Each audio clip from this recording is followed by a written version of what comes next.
Mona tersenyum karena rencananya berhasil. Dan benar saja ketika pria ini ingin berbicara kepada istrinya, tiba-tiba saja lidahnya kaku dan tidak berasa, sehingga dia menjadi terbata-bata dan selalu salah mengucapkan sesuatu. Merasa inilah saat yang tepat untuk bercerita pada suaminya, Mona pun menyampaikan perihal tugas kantornya di luar kota selama 1 tahun. Hasan berkata dia baru saja menata teras rumah dengan bunga-bunga indah dan dia tidak bisa ikut pergi ke sana. Mendengar ucapan suaminya ini, Mona pun berpura-pura sedih, padahal sebenarnya itulah yang Mona harapkan untuk mendapatkan kebebasannya. Keesokan harinya, Mona pun pergi berangkat keluar kota menggunakan sebuah mobil. Di dalam perjalanan ini, dia sangat bahagia karena terlepas dari suaminya yang bawel dan terus memperlakukannya seperti anak kecil.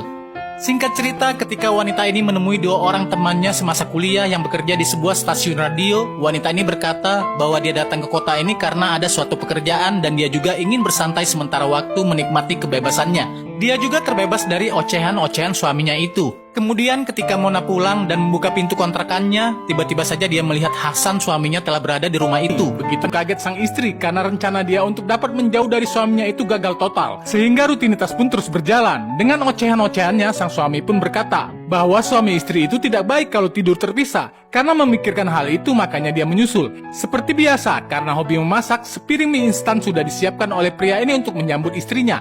Dengan wajah terpaksa, wanita ini pun memakan mie itu. Keesokan harinya wanita ini datang ke lokasi proyek di mana dia bertugas. Mandor proyek ini memperkenalkan dia kepada para pekerja yang terlibat untuk membantunya.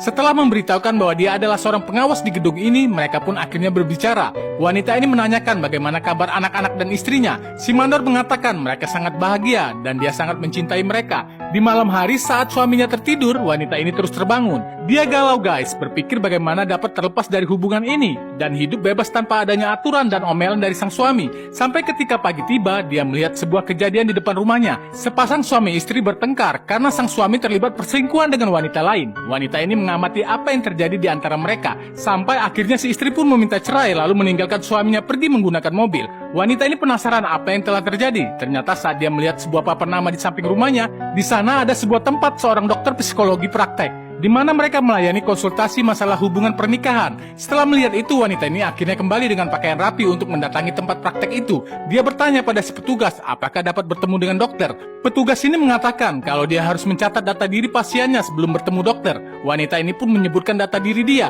dari mulai nama dan permasalahan yang dihadapi. Setelah selesai, petugas ini memberikan saran untuk wanita ini. Jika dia masih mencintai suaminya itu, lebih baik segera pergi. Karena setiap orang yang berkonsultasi tentang perceraian, maka keinginannya itu akan terwujud. Mendengar saran dari petugas, wanita ini tetap pada pendiriannya untuk berkonsultasi.